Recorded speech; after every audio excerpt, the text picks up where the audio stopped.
Hey everyone, this is Wit from Brainstem, and we are going into what I'm supposed to be doing today, which is the algebra domain, specifically the linear equations in two variables skill. I'm starting off with the medium. We're going to see how I do. I have not looked at these questions, so y'all will see me work them out in real time. Line K is defined as this. Line J is perpendicular. What's the slope? Gotta know slopes of perpendicular lines are negative reciprocals. So the answer is 3 over 17. Perfect. That's it. On this trip, Cameron drove an average speed of 60 miles per hour for the first X hours. He then completed the trip, driving an average speed of 50 miles per hour for the remaining Y hours.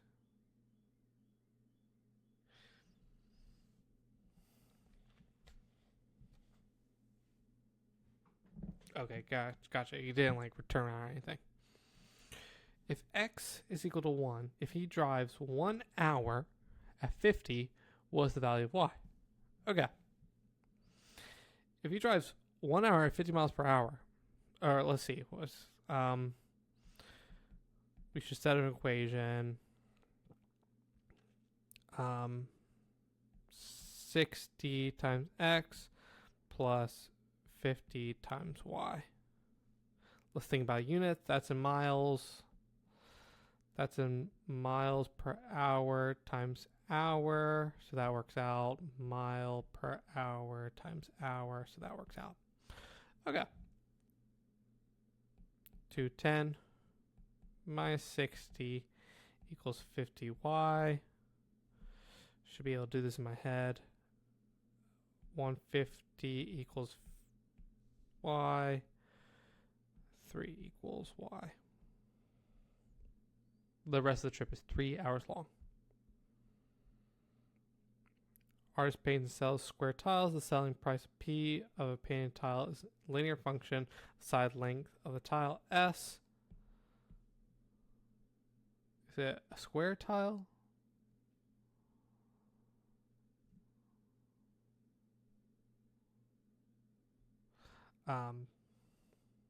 Yes. Cool.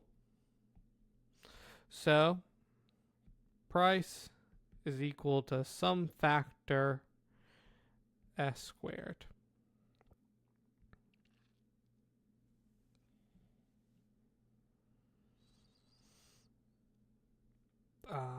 Which of the following could define the relationship between S and P? Pause. That's not the right way of thinking about it. Okay, so we're just reporting to tile length, not area. My brain was going the wrong direction. All right, if it is a linear function, like it tells us, the slope is always the same. So if you go up 3 or go to the right 3, your price changes by $10. So that should be the slope.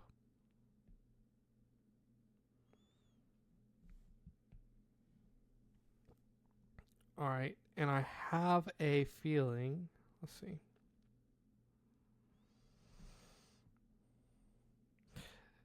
If you go 3 more back, we'll end up with negative dollars here. So the y-intercept must be a negative number. So that's why I'm going with C. Cool. Base it off the slope and the fact that it has to be a y-intercept. In an article about exercising estimated that a 160-pound adult uses 200 calories for every 30 minutes of hiking, 150 minutes for every 30 minutes bicycling, average weighs the same amount, has completed 1 hour bicycling. Based on the article, how many hours should the adult hike to use a total of that many calories of bicycling and hiking? Okay. So, we want to use this many calories, and bicycling burns how much? 150 per every half hour of bicycling, plus 160 for every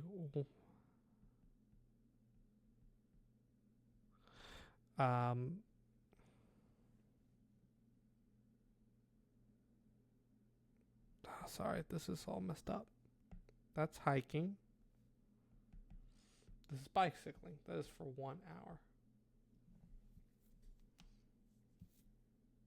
Okay. Based on the article, how many hours should the adult hike?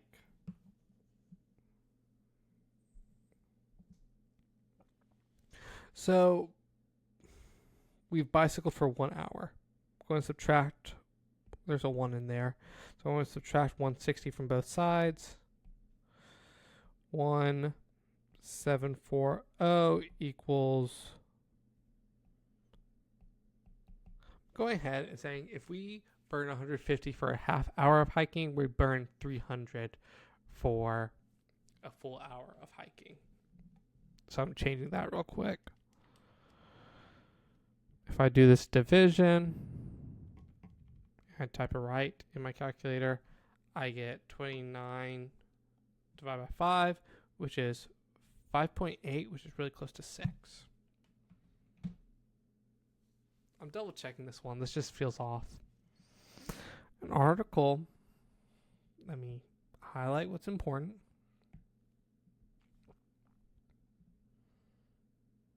Yeah, I definitely just read stuff wrong. My bad. And this. So, back to this drawing board.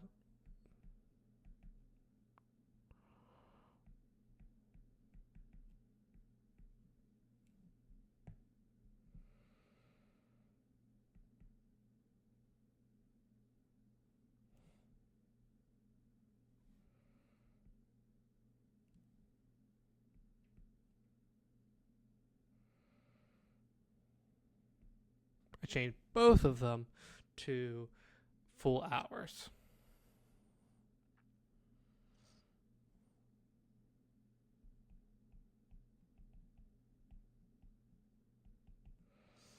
I put in 1 here, then subtract from both sides. 400. I now get D. That was just a case of me reading way too quickly. I gotta slow that down. When line n is graphed, it has an x-intercept of this point and a y-intercept of this point. What is the slope? Cool. Is there a formula for slope? Yep. Change in y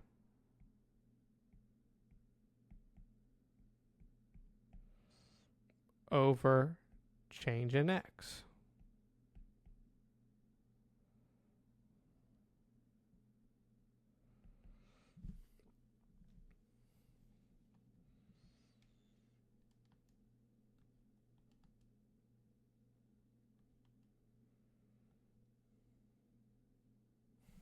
My calculator simplifies fractions for me, which is kind of nice. Look at that.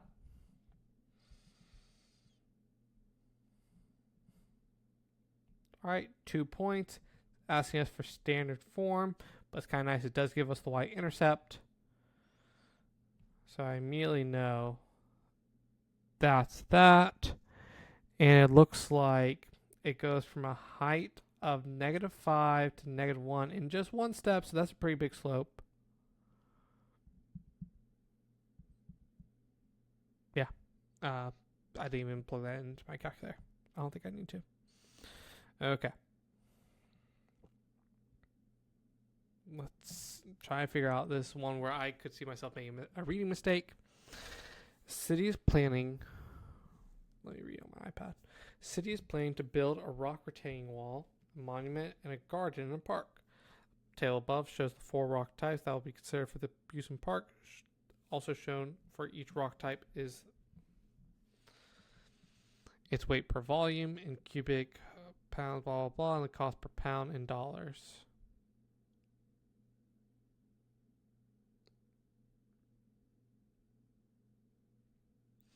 Only basalt, those will be used in garden.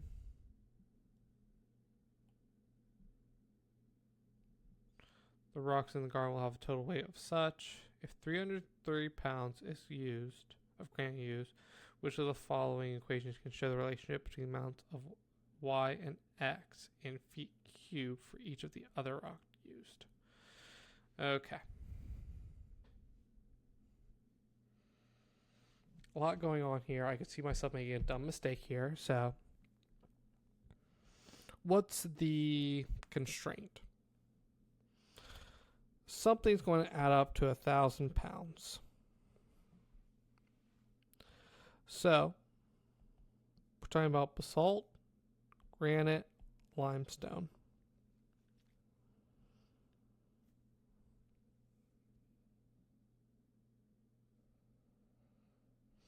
I don't think there's anything asking us about cost here. So I'm ignoring that for a bit. But we'll need the basalt pound per foot cubed.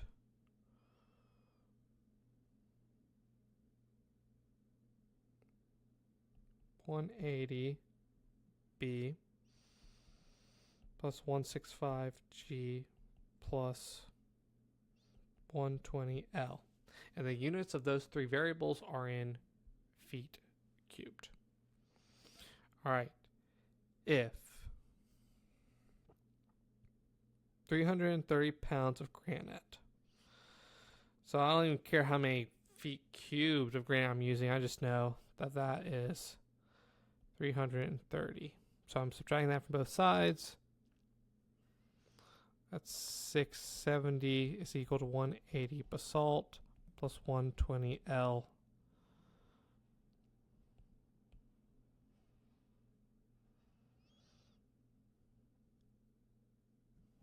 Make sure I got the units right, because that's actually, I don't care about the units.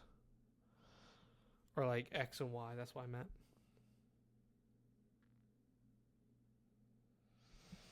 We don't need the 165 because we already know how much granite we used.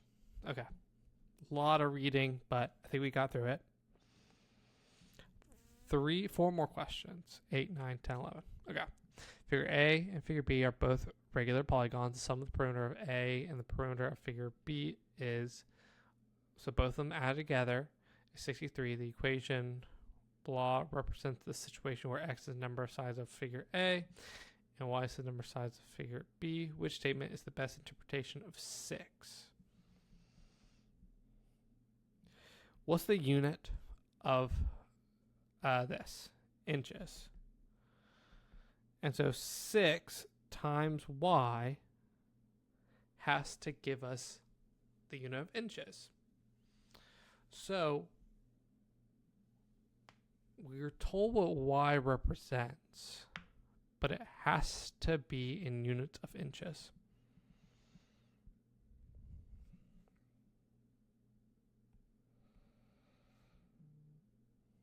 So A or C, each side figure B.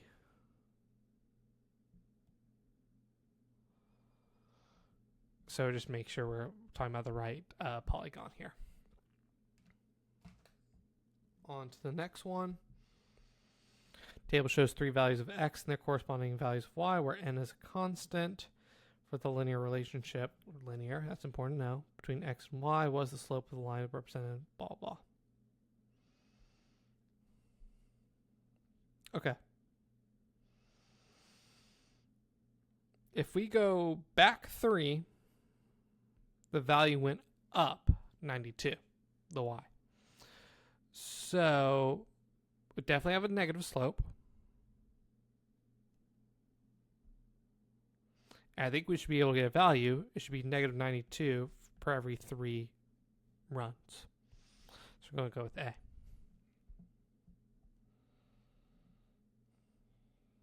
Well, the slope of the graph, blah, blah, blah, in the XY plane. I'm sure there would be a real easy way to do this with Desmos, but we're just going to collect all of those. 27 over 4 plus the 7 here. 27 over 4 plus the 7 right there. We're doing 55 over 4. I don't think that's simplifiable. That'd be 13.75, either of those. Last question. A line passes through these 2 points. What's the slope of the line? Is there a formula for a slope? Yep. We're going to do 24 minus 6 over 15 minus 4. I plug that in calculator. Make sure you plug it in correctly. That means parentheses. That's a humongous problem that I see in a lot of my students. Even on the college level, I get 18 over 11. And I don't think that's simplifiable. Wonderful. Okay. That's the last question. I will be checking out how I did correctness-wise, and I will include a correction video if needed. Thank y'all.